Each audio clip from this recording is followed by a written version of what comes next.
Entonces vamos a orar y vamos a abrir nuestras Biblias en Éxodo capítulo 2. Y antes de ir ahí, acompáñenme en una oración para pedirle al Señor que nos dé su gracia y entendimiento para podamos poner atención y aprender juntos de Éxodo 2. Señor, queremos agradecerte que tu palabra es viva, poderosa, eficaz. Y cuando iniciamos este servicio, iniciamos cantando que hablaras. Te pedimos que hables por tu palabra para transformarnos, para crecer en nuestro entendimiento tuyo, Señor, pero a la misma vez entendimiento de cómo tú nos ves a nosotros. Te pedíamos o te cantábamos que hables para que tus propósitos sean cumplidos. Pero también cantábamos, Señor, que queremos contemplar tu gloria, tu majestad, tu poder. Yo te pido, con mis hermanos también te pedimos, Señor, que nos des concentración. Nos des la capacidad de poder enfocarnos en este momento, en tu palabra, y poder ver el texto y aprender, y que tu Espíritu nos dé entendimiento, sabiduría y transformación. Por la razón por la cual leíamos el proverbio, cantábamos estas canciones, es, Señor, porque tú eres un Dios soberano que controla nuestras vidas y nos tienes aquí por tu pura gracia, tu pura bondad, habiendo durante la semana pasada atravesado diferentes situaciones. Así que pedimos que nos hables. Te pido que me ayudes a servir a tu pueblo en algo que me has enseñado desde Éxodo 2 y nos des humildad para recibirlo y aplicarlo. Te lo pedimos en el nombre de Jesús. Amén y amén. Muy bien, mi intención es exponer el capítulo 2, pero si ustedes notaron que la semana pasada no vimos el versículo 22 del capítulo 1 intencionalmente, y esta es la idea que yo quiero que usted vaya notando en el libro de Éxodo. Dios está disponiendo para comenzar a liberar a su pueblo, pero antes de entrar a las acciones de liberación, Él tiene que preparar a ese pueblo. Y yo creo que cuando la Biblia habla de el mismo tema varias veces, es porque es un tema que requiere ser entendido por nosotros varias veces, ¿verdad? Si la Biblia habla varias veces acerca de el animarnos a hablar la verdad, es porque hay tendencia en nosotros de no hablar la verdad o no comprender lo que es hablar en la verdad, o la necesidad diaria de recordar y animados a hablar la verdad. En ese mismo sentido, yo creo que Éxodo 1 y Éxodo 2 nos están preparando el ambiente bajo una doctrina. Y esa doctrina es la soberanía de Dios. Hay mucho para hablar acerca de ese tema, pero yo creo que, o lo lindo de predicar un libro, es que el mismo texto te dice qué tienes que decir acerca de ese tema, para no inflarnos mucho. Pero antes de arrancar con la introducción y lo que vamos a estudiar, yo estoy convencido que muchas veces cuando hablamos de la soberanía de Dios se puede ver desde una perspectiva pesimista, como que Dios obra y todo lo que obra generalmente es malo. Entonces nos cuesta hablar de la soberanía de Dios y compaginarlo con un Dios amoroso y bueno. También cuando hablamos de la soberanía de Dios hay un sentimiento como de dejadez, de resignación. Tocó, Dios es soberano, y tocó, aquí estoy, tocó. Y ambas perspectivas creo que son erradas ante una doctrina que nos describe a nuestro Señor, que si no fuera por eso, lo que nosotros somos no tendría sentido. Y esa es mi idea, expandir la soberanía del Señor. Entonces, para entrar en recapitulación un poquito, la semana pasada hablamos de Éxodo 1, hablando de Dios mostrando su soberanía, de la manera que como cuidó y multiplicó al pueblo en medio de una maldad enorme de Faraón.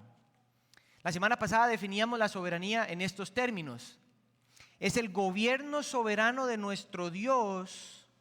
Escuche bien, es el gobierno soberano de nuestro Dios que en su omnisciencia, Él lo sabe todo, en su poder y su sabiduría, controla y ordena todos los eventos de su creación, incluidos aquellos relacionados a cada persona.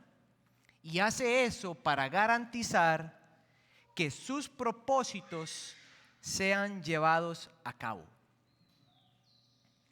Además de eso, afirmábamos que Éxodo se escribió para enseñarnos a nosotros que estamos hoy en Cristo Jesús acerca de Dios, su carácter.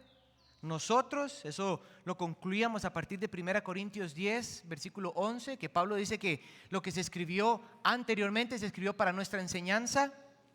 Pero también decíamos que basado en Romanos 15, 4, Pablo escribió que las cosas como Éxodo se escribieron no solo para nuestra enseñanza, sino que se escribieron para que fuéramos o pudiéramos tener esperanza.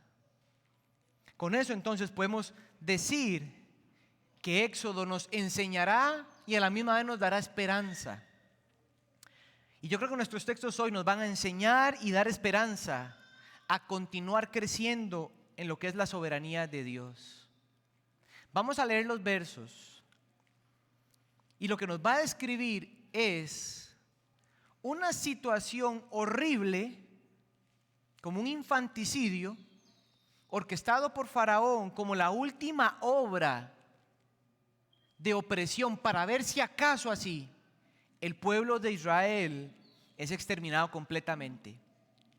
Pero en medio de esa obra, y esa es la narración, cualquiera diría: esto se acabó. Y como diría el Chavo, ¿ahora quién podrá salvarnos? Pero el texto se dispone ahora a plantear un panorama donde está viendo al pueblo y se aleja del pueblo y ve algo específico. Verso 22 del capítulo 1 hasta el versículo 10 del capítulo 2. Dice así la palabra del Señor: entonces Faraón ordenó a todo su pueblo: todo hijo que nazca lo echarán al Nilo, pero a toda hija la dejarán con vida. Noten el verso 1. Un hombre de la casa de Leví fue y tomó por mujer a una hija de Leví. Y la mujer concibió y dio a luz un hijo en medio del infanticidio. Viendo que era hermoso, lo escondió por 3 meses, pero no pudiendo ocultarlo más o por más tiempo, tomó una cestilla de juncos y la cubrió con asfalto y brea. Entonces puso al niño en ella y la colocó entre los juncos a la orilla del Nilo. La hermana del niño se puso a lo lejos para ver qué le sucedería. Cuando la hija de Faraón bajó a bañarse al Nilo, mientras sus doncellas se paseaban por la ribera del río, vio la cestilla entre los juncos y mandó a una criada suya para que la trajera. Verso 6. Y al abrirla, vio al niño y oyó que el niño lloraba. Le tuvo compasión y dijo: este es uno de los niños de los hebreos.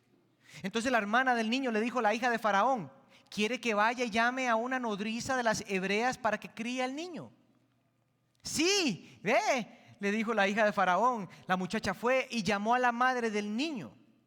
Y la hija de Faraón le dijo: llévate a este niño, críamelo y yo te daré tu salario. La mujer tomó al niño y lo crió. Cuando el niño creció, ella lo llevó a la hija de Faraón y vino a ser hijo suyo. Y le puso por nombre Moisés, diciendo: pues lo he sacado de las aguas. ¿Cómo sería su devocional si ese fuera el texto de hoy? Esta es la idea del texto. Dios muestra su soberanía ahora al cuidar la vida de Moisés por sobre el decreto de Faraón. El texto ahora ya describe una matanza de niños, pero el texto ahora nos pone el ojo en que en medio de eso Dios preservó la vida de uno específicamente.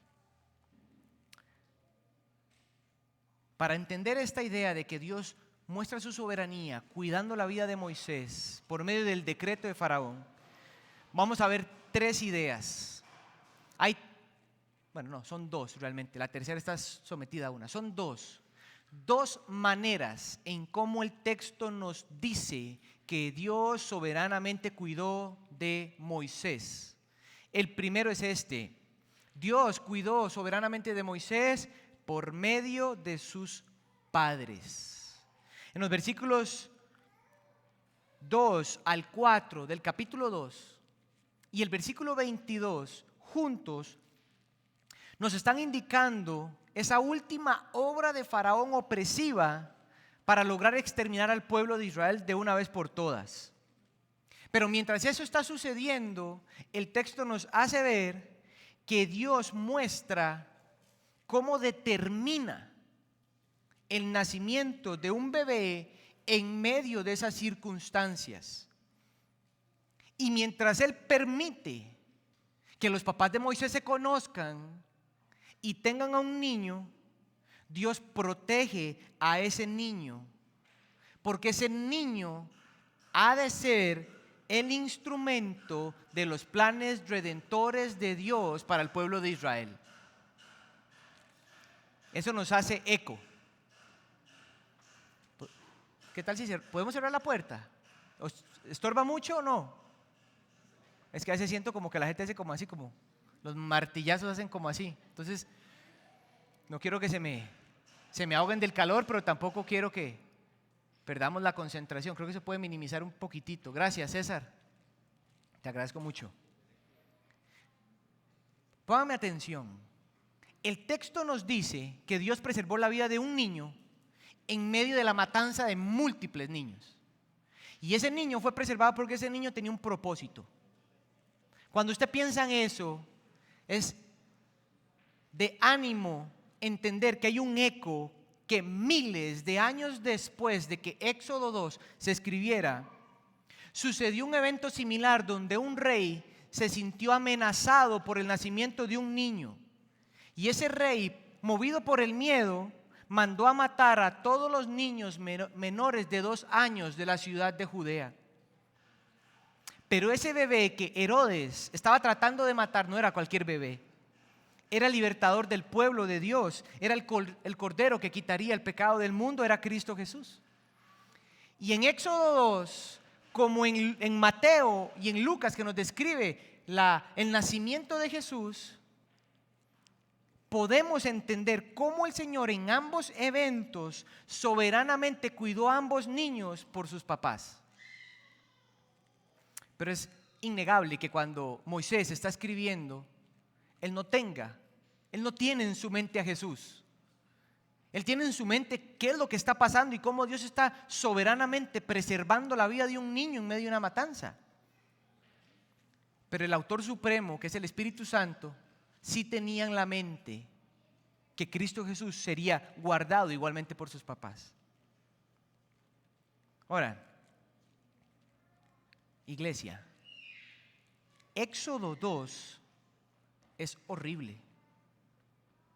Lo que está pasando aquí en Éxodo 2 es horrible.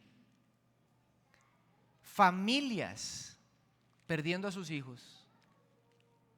Mamás embarazadas con temor de que le nazca un hombre, porque si es un hombre va a ser tirado al río.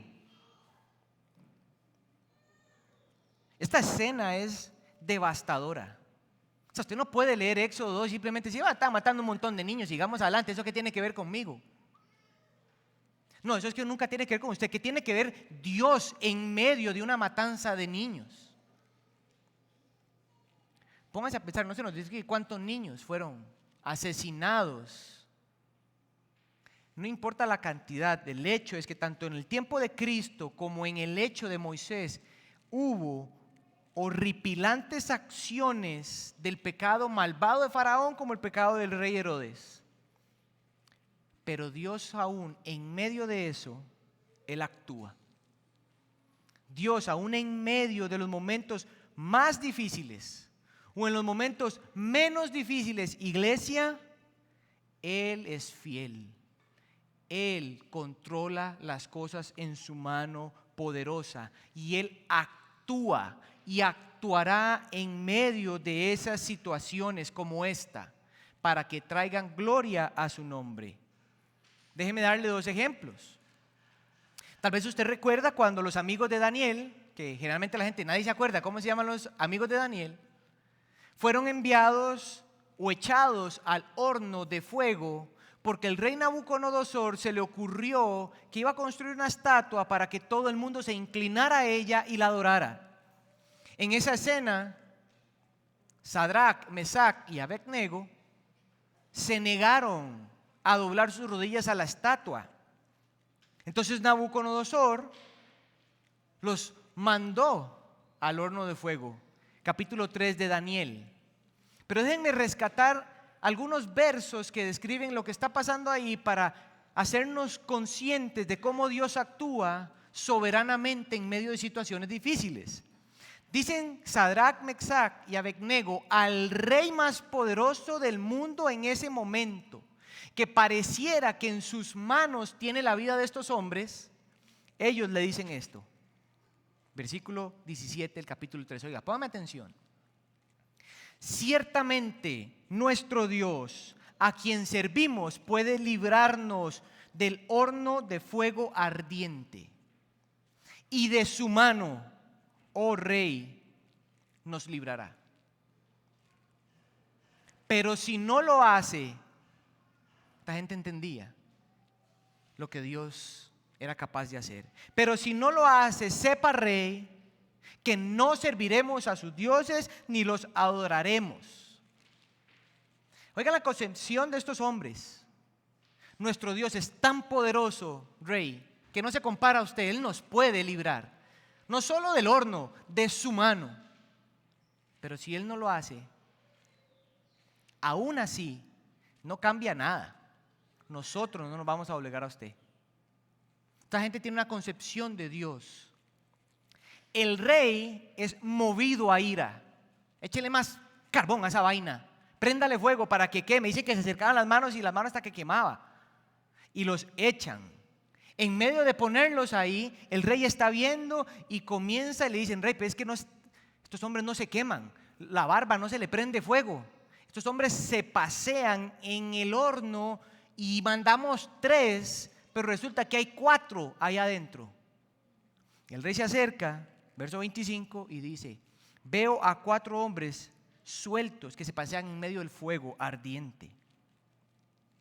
El cuarto parece como al Hijo del Hombre, Cristo Jesús, en medio de ellos. El rey saca a Sadrach, Mesach y Abednego y oigan cómo concluye. Lo que quiero concluir con este ejemplo es que usted vea cómo en una circunstancia difícil, iglesia, te van a enviar un horno de fuego.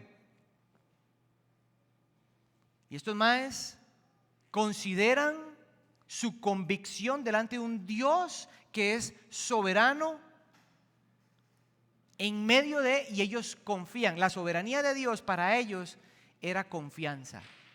No era, ¿y por qué? Ahora noten lo que concluye, aquí interesante. Dice Nabucodonosor, bendito sea el Dios de Sadrach, Mesach y Abednego, que ha enviado a su ángel y los ha librado a sus siervos que confiaron en él. Y al confiar en él desobedecieron al rey y entregaron sus cuerpos antes de servir o adorar a ningún otro Dios excepto al suyo. Conclusión de Nabucodonosor, no hay otro Dios que pueda librar de esa manera. Eso es impresionante. Ahora, sería casi falsa enseñanza si yo me quedo ahí.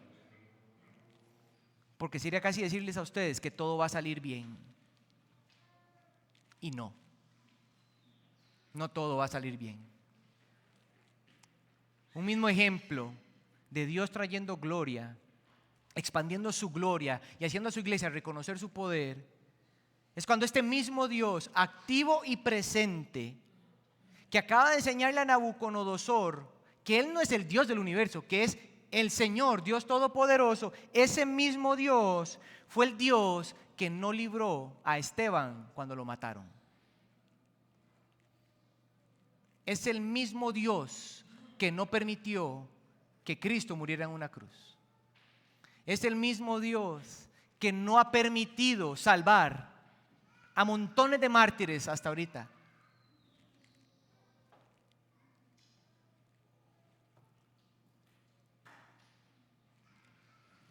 Esa es la parte de la soberanía del Señor que usted y yo tenemos que entender. Dios no cambia. Hay límites para nosotros. Pero mis hermanos, el punto es que nuestro Dios, en medio de, cuida de nosotros, en medio de los momentos, ¿saben?, donde no es tan sencillo confiar. En momentos donde los sentimientos o los pensamientos que tenemos parecen ser muchísimo más verdaderos al lado de la verdad de Dios y de su carácter. Es importante entender la soberanía del Señor aún en los momentos donde ni siquiera somos conscientes de Él. Y eso es verdad en nuestra vida. El punto que yo estoy diciendo aquí no es que usted tiene que sentirse culpable por no entender la soberanía, no, es que usted entienda el misterio delante del cual usted y yo estamos. Pero el punto no es respuesta al misterio, el punto es entender al Dios que sostiene ese misterio en sus manos, que es el mismo Dios que sostiene nuestras vidas en esas circunstancias que parecen no tener explicación. Y eso es porque Dios lo ha permitido soberanamente en medio de esos momentos, todos esos momentos, para que usted y yo crezcamos en Él. Noten cómo los papás de Moisés son los instrumentos de ese cuidado del Señor. 42 semanas de embarazo, más 3 meses. Ellos cuidaron al niño todo lo que pudieron, hasta que las circunstancias ya no lo permitían. Y ellos consideraron poner al niño en el Nilo. Y eso es la expresión de ellos para decir: tú, Señor, vas a cuidar de él de manera más directa que lo que has hecho a través de nosotros. Estos padres pusieron a su hijo tangiblemente. El Dios que te permitió nacer es el Dios que va a cuidar de ti. Ahora, eso suena lo más insensible del mundo. Pero el punto es que nosotros no ocupamos hacernos pensar en qué sentirá. El mismo texto nos pone a pensar. Imagínate lo que podría sentir. Entonces déjame hacerte una pregunta mientras describo esa escena, esta pregunta: ¿de qué manera usted vería a Dios si estuvieras en los zapatos de los padres de Moisés? ¿Cómo usted vería a Dios en medio de ese momento donde usted ya no puede proteger al niño y lo tienes que poner en el Nilo? ¿Cómo te sentirías? ¿Qué pensarías de él? ¿Qué descripción le darías a él? ¿Saben, iglesia? Creer en la soberanía de Dios en todo momento es una realidad que muchos de nosotros confesamos con nuestras bocas, pero negamos con nuestras acciones. O sea, seamos honestos aquí. Usted y yo decimos, tenemos información, versículos bíblicos, de los cuales nosotros decimos: Dios es soberano y siempre es bueno. Pero nuestras acciones de ansiedad, que es básicamente miedo, control, escape, básicamente: Señor, yo no quiero lidiar con eso. Expresiones como de pereza, indiferencia, bueno, ya tocó, entonces aquí estoy. Expresiones de queja, de victimización, de desinterés, de negación. Todas esas expresiones son las obras tangibles que nos demuestran que nosotros verdaderamente no creemos lo que confesamos decir que creemos.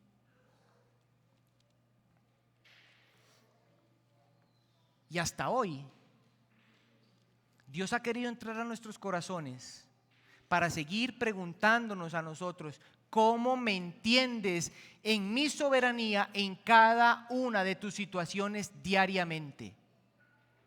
Iglesia, Dios ha escogido Éxodo para hablarle a su pueblo, y lo que Él ha tenido que hacer durante 2 domingos es decirle a su iglesia: recuerden mi soberanía.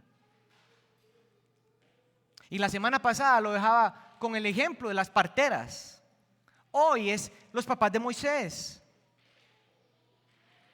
Ellos sabían que Dios era el único que podía hacer algo distinto en ese momento. ¿De qué manera? Bueno, como se dieron cuenta, a mí me gusta hacer preguntas.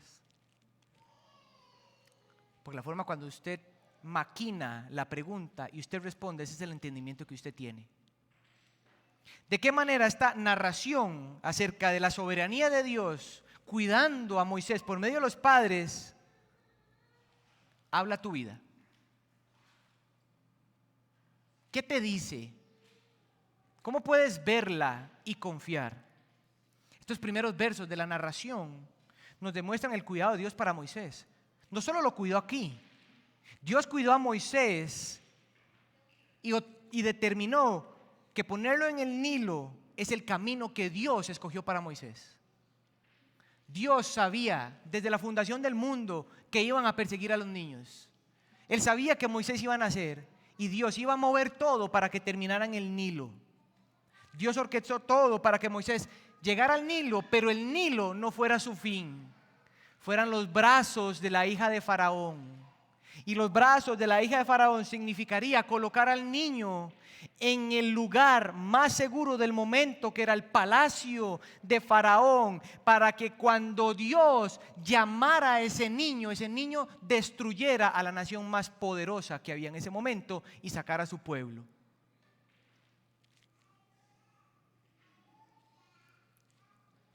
Nuestro Dios obra, iglesia, de maneras que simplemente no entendemos. Yo sé que usted lo sabe, pero déjeme leerle cómo Pablo lo escribe. Oh profundidad de las riquezas y de la sabiduría del conocimiento de Dios. Cuán insondables, dicen Romanos 11, 33, 36, cuán insondables son sus juicios e inescrutables sus caminos. ¿Quién ha conocido la mente del Señor? ¿Quién llegó a ser su consejero? ¿Quién le dio a él primero para que él tenga que devolver? Esta es la conclusión. Porque de Él, por Él y para Él son todas las cosas. La gloria sea a Él para siempre. Ahora, vean qué maravilloso es que el texto sigue mostrándonos la soberanía del Señor para no hacernos creer que el niño quedó en la canasta y quedó una familia preguntándose: ¿y ahora qué habrá pasado con el niño? No quedó ni una familia angustiada, ni la duda quedó: ¿y ahora qué habrá pasado con ese niño? La segunda verdad nuestra hoy es que ya Dios no solo cuida por medio de sus padres. Creo que aplica más para nosotros aún más. Dios cuidó a Moisés ahora por medio de la hija de Faraón.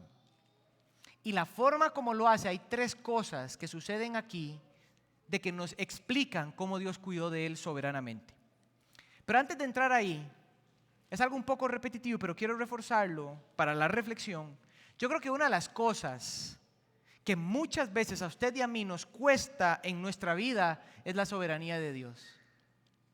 Seamos honestos. Una de las cosas que más nos cuestan en nuestra vida es la forma como Dios lleva a cabo sus planes y la forma como Él nos cuida. Y lo que es difícil en eso es que nos toma muchísimo tiempo para poder ver la soberanía del Señor en todo momento en nuestra vida. ¿Te has puesto a pensar qué tan rápido eres para reconocer la soberanía del Señor hoy, ayer, durante la semana, durante tu vida? Cuando ves tu vida hasta hoy, ¿cómo puedes ver la soberanía del Señor? Inclusive hasta pongámonos a pensar, ¿es la soberanía el hecho de que Dios controla, orquesta, permite circunstancias en nuestra vida para que nosotros de ahí podamos crecer a un propósito mayor del que Él ha determinado? Entonces, ¿es la soberanía la primer verdad por la cual yo miro las cosas que me suceden en la vida? ¿O es el amor? Yo veo las cosas, el amor de Dios. Pero entonces cuando parece que no hay amor, entonces es como el enojo de Dios o el sufrimiento de Dios. ¿Me entienden? La soberanía es el paso primero para preguntarnos, ¿estás viendo eso, Andrés? ¿Qué entiendes de Dios ahí? ¿Qué estás comprendiendo? Voy a leer una descripción que creo que nos va a ayudar. Dice este autor, la teología, conocimiento de Dios, dice él, es algo que se vive. ¿Ok? Si usted y yo conocemos a Dios, es para vivir lo que conocemos de Él. Si usted y yo estudiamos teología, es para conocer a Dios y vivirlo. ¿Ok? Entonces, las verdades de las Escrituras sirven, dice este autor, como medio para dar sentido a las cosas que yo vivo. Las Escrituras le dan sentido a tu vida. Las Escrituras le dan sentido a las relaciones que tienes. Las Escrituras le dan sentido al mundo donde usted está. Y esta Escritura, aparte de dirigir o dar sentido, ellas guían tus elecciones. Ellas guían las acciones que usted y yo emprendemos. Entonces, dice este autor, no puedes dar sentido a tu vida, al mundo donde estás, las situaciones que enfrentas, si no incluyes la soberanía de Dios para entender lo que vives. Lo que sea que usted esté viviendo, si usted no incluye la soberanía del Señor para ver eso, usted y yo nos vamos a confundir más. La pregunta es, ¿cuál es mi definición hasta este punto de soberanía de Dios? Y cuando yo pienso en la soberanía de Dios en medio de lo que vivo, ¿con qué se empata? Por eso arranqué diciendo que muchas veces la soberanía del Señor se ve como un pesimismo. De aquí estoy. Se ve como algo malo. Déjenme recordarnos, iglesia, que Dios usa familias, amigos, cónyuges, personas conocidas y desconocidas, situaciones buenas o difíciles en nuestras vidas, donde Él ahí expresa cuidado, expresa amor, disciplina correctiva y amorosa, demuestra su gracia transformadora para que usted y yo en este caminar vayamos creciendo en confianza, vayamos creciendo en devoción a Él, vayamos creciendo en seguridad, en asombro, en deleite. La soberanía del Señor tiene ese punto de llevarnos a asombro y a estos frutos del Espíritu, que es crecer a la imagen de Cristo. Yo sé que este texto usted se lo sabe. Es el famoso texto de Romanos 8:28. Pero yo quiero dejarlo claro. El texto quiere decirnos que Dios orquesta. Él hace que las cosas cooperen, lo bueno y lo malo. Esto no significa que Él se deleita en las cosas malas que pasan. Es que Él es tan lejos que Él utiliza lo malo y lo puede convertir en algo bueno. Pero el texto dice que los que aman a Dios, esto no es para todo el mundo. Los que están aquí y no han creído en Cristo Jesús, este texto no es para usted. Este texto es para los hijos de Dios que han puesto su fe en Jesucristo. Exclusivo. Este es un texto que le pertenece al pueblo del Señor, no a todo el mundo.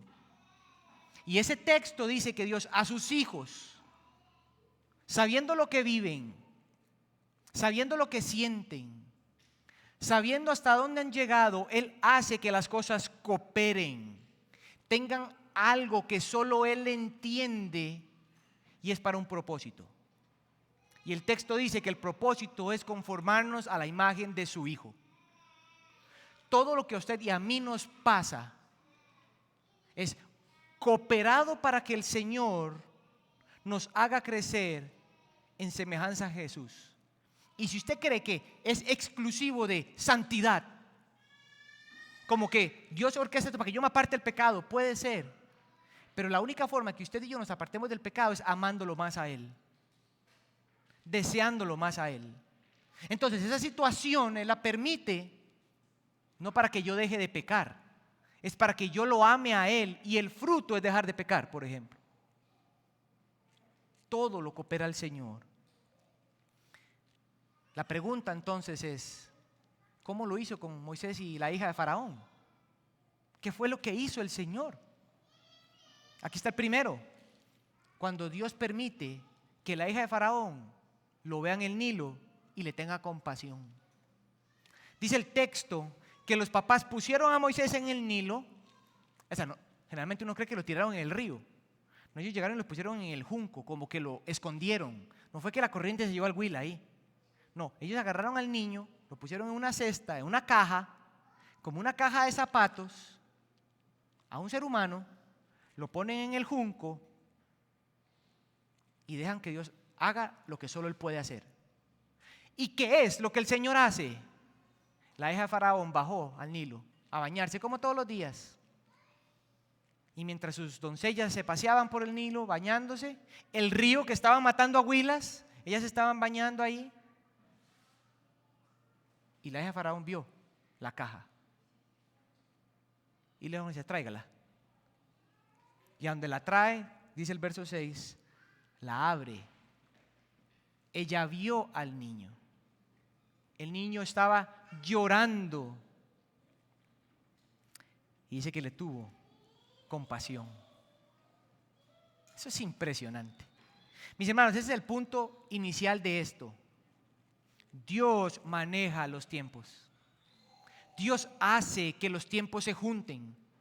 Dios determinó el momento, el día, la hora que los papás iban a poner a Moisés ahí, y Él determinó la hora, el día donde la hija de Faraón iba a sentir un deseo de ir a bañarse, y lo que resultó es que se iba a encontrar un niño. Su vida iba a cambiar completamente. Pero la segunda verdad es que Dios no solo controla los tiempos, Dios controla los corazones. Cuando la hija de Faraón ve a Moisés, pudo haber agarrado al niño y tirarlo. Esta mujer dice, este es un niño de los hebreos. Esta mujer pudo haber agarrado al niño y matarlo ella misma. Pudo haberse llevado al niño y decirle, papá, aquí está, mira, me encontré a este niño, hay que matarlo por tu decreto. Pudo haberle dicho a una doncella, mátelo porque hay que matarlo, eso fue lo que dijo papá. Pero no. Más bien hizo lo que ninguno de nosotros se hubiera imaginado. ¿Y por qué es? Por lo que R.C. Sproul llama la mano invisible y activa de Dios. Dios produjo compasión y amor en esta mujer para con el bebé. Mis hermanos, Dios cuida los tiempos de nuestra vida. Aquí está esta verdad para nosotros. ¿Saben cuál es el punto, iglesia? Que nosotros no tenemos control de lo que nosotros creemos que tenemos el control. La soberanía del Señor te dice, usted no tiene el control que usted se dice a usted mismo que cree tener. El control lo sostiene un ser superior, un ser supremo, que Él creó este mundo con el aliento de su boca. Y Él sabe lo que verdaderamente es bueno para nosotros. Eso es lo primero.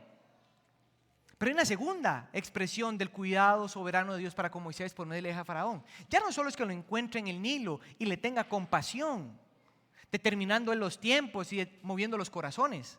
Hay algo más impresionante.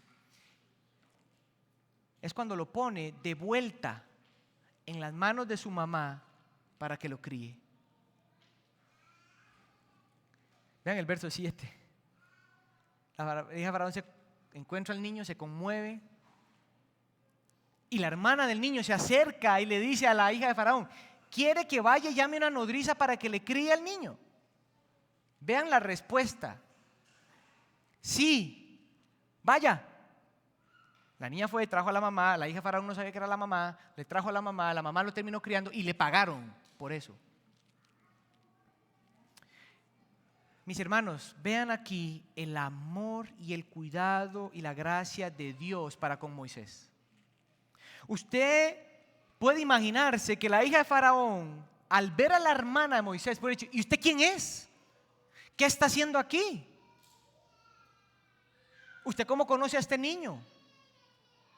Pudo haberla matado, pudo haber huido, pero le hizo caso a una esclava.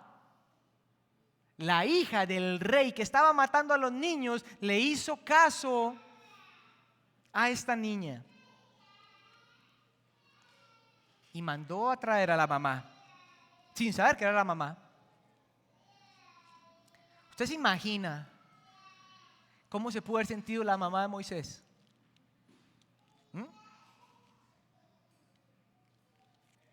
Pónganse a pensar. Usted acaba de entregar a su hijo a la soberanía del Señor y el Señor me lo dio otra vez. ¿Usted se puede imaginar el sentimiento de esta mamá? ¿Usted se puede imaginar lo que este bebé sintió al escuchar y sentir el calor de su mamá otra vez?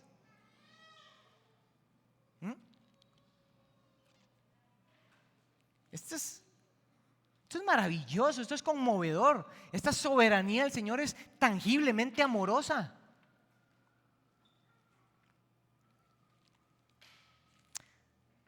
¿Cómo pensarías acerca de la soberanía del Señor si fueras la mamá de Moisés?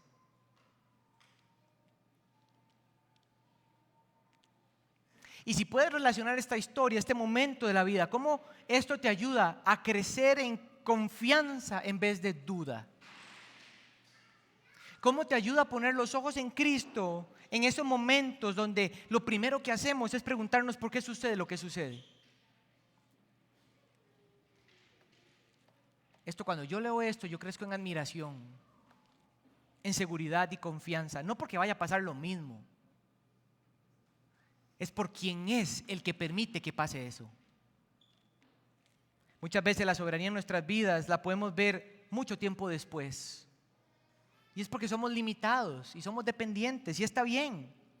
Pero aquí está un texto que nos describe el valor de ver al Señor actuando soberanamente. Y hay un texto que un profeta escribió, que no lo hizo en relación a Éxodo, pero que usted y yo conocemos, y cuando yo se lo lea, usted no vaya tan rápido a la conclusión. Pero es que es un texto que nos permite interpretar lo que está sucediendo aquí. Isaías 55 dice: mis pensamientos, es el Señor hablando, como yo concebo la vida, como yo pienso acerca de usted, como yo sé el mundo donde usted está, lo que yo pienso de usted no es lo que usted piensa. Tus pensamientos no son mis pensamientos. O al revés, mis pensamientos no son los tuyos. Lo que es bueno para ti no significa que sea bueno para ti. Lo que es malo para ti no significa que sea malo. Mis pensamientos no son los pensamientos tuyos. Pero mis caminos, la forma por como yo voy a determinar y guiarte por dónde es, no son los tuyos. Tus caminos que parecen correctos ante tus ojos no lo son. La concepción de la vida, por dónde tengo que ir, no es como crees. Ilústramelo, Señor. Yo imagino que el profeta preguntó y el Señor habla. Así como los cielos están separados de la tierra, que usted no puede contar la distancia, la altura, así son mis pensamientos. Así son mis planes. Iglesia, ese texto cuando yo lo medité, esto es lo que está pasando aquí con Moisés. ¿Quién se hubiera imaginado que algo como esto hubiera podido concluir? ¿Quién imaginaría lo que está concluyendo el Señor en tu vida en este momento? O lo que ha concluido en otras áreas, en otros momentos de tu vida. Pero hay una tercera y es la última. obra de cómo el Señor soberanamente cuidó a Moisés por medio de Faraón. Y esta es clave. Esta es clave para entender, y es no solo que la hija de Faraón lo vea y le tenga compasión, no solo es que lo vuelva a poner en las manos de su madre, sino que ahora él permite que la hija de Faraón lo adopte como su hijo y lo traiga al palacio de Faraón. Verso 10. Cuando el niño creció, la mamá lo volvió a llevar a la hija de Faraón y ella lo hizo hijo suyo. Y ella fue la que le puso el nombre Moisés, porque de las aguas lo saqué.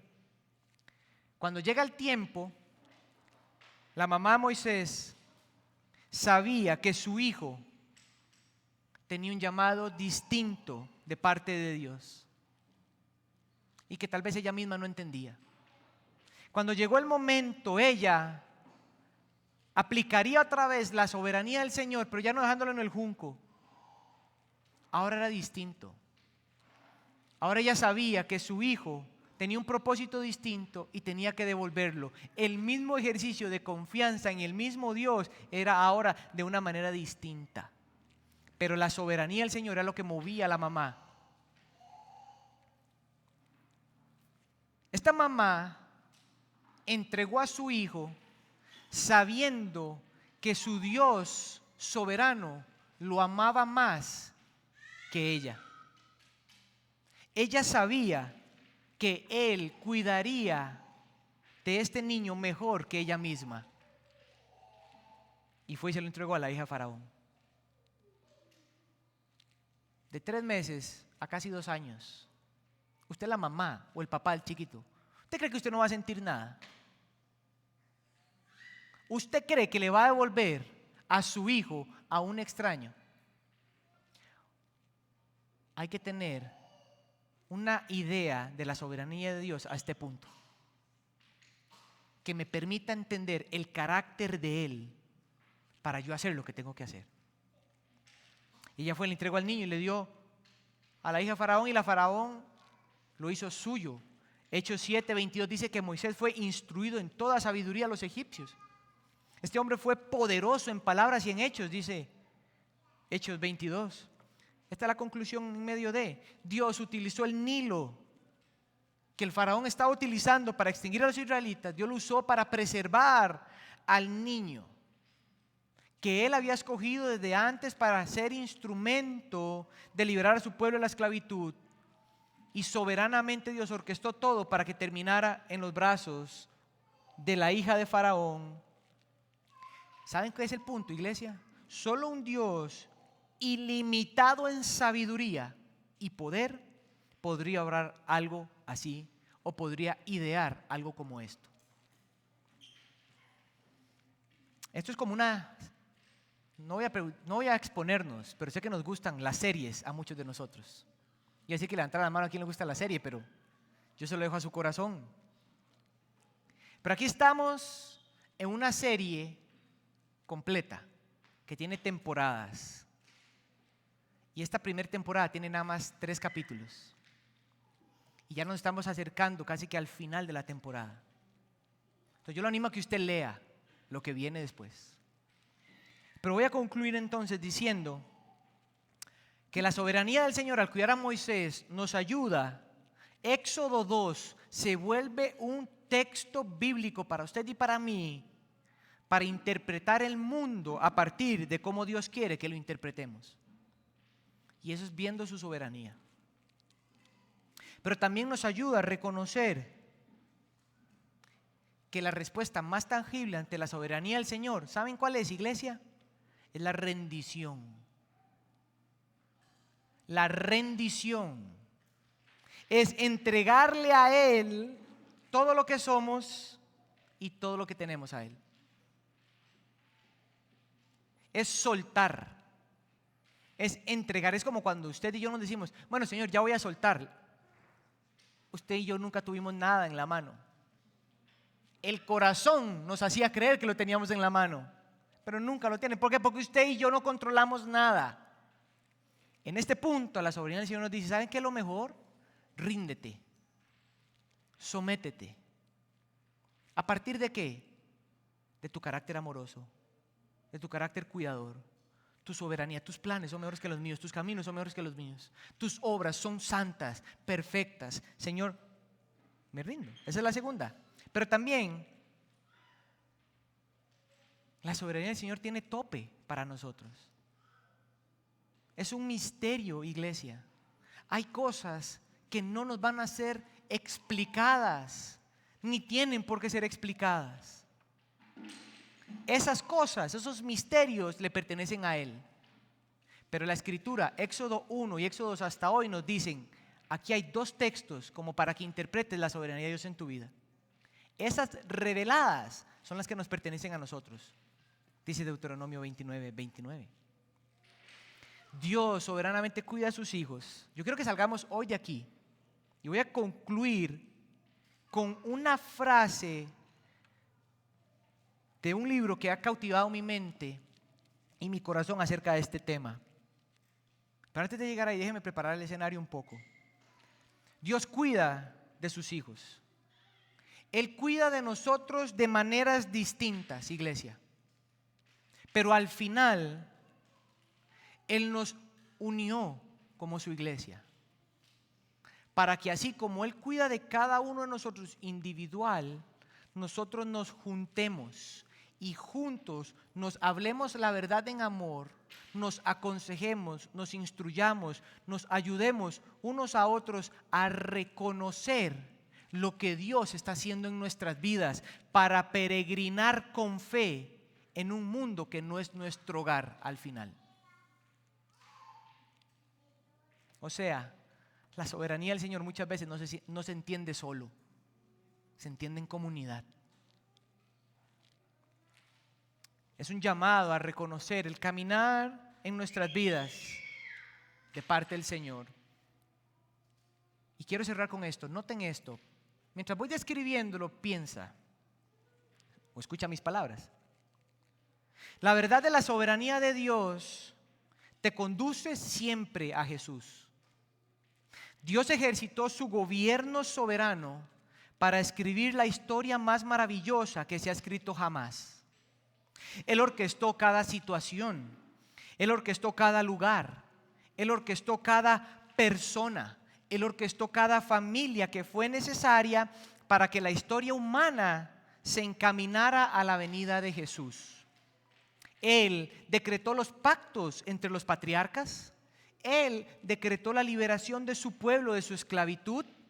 Él decretó la entrega de su ley y su sistema sacrificial, la ocupación de la tierra prometida, el ascenso y el descenso de reyes y reinos. Él determinó y decretó el linaje de Judá y la preservación de todos los detalles necesarios para la venida de Jesús. Él decretó el nacimiento en Belén. Él decretó la elección y la comisión de los discípulos, la oposición de los fariseos, la transgresión o transigencia de Pilato. Todo para que el Hijo fuera el sacrificio final en la cruz. Él eligió un sepulcro prestado para desocuparlo con prontitud. Dios decretó las apariciones posteriores a la resurrección y a la ascensión de Jesucristo a la diestra del Padre. Él decretó el nacimiento y la expansión de su iglesia y la proclamación del evangelio por el mundo. Comienza a notar esto. Él decretó y presidió la escritura y la preservación de su palabra. Él decretó la predicación continua del evangelio hasta que llegara a tus oídos y produjera fe en tu corazón. Él decretó que tu historia quedara entretejida en la gloriosa historia de Jesús. Él decretó la participación de cada individuo, cada circunstancia que pasó para que llegaras y tus ojos se abrieran y tus oídos se entendieran y tu corazón pasara de piedra a sentir y a tener vida. Él orquestó eso. Su soberanía le dio al mundo a Jesús y su gobierno te llevó a Él. Y Él, el Señor, ahora es soberano sobre la historia de tu vida y Él te aseguró un destino aquí, en este momento que prepara para una eternidad. La soberanía del Señor siempre es buena para nosotros, iglesia.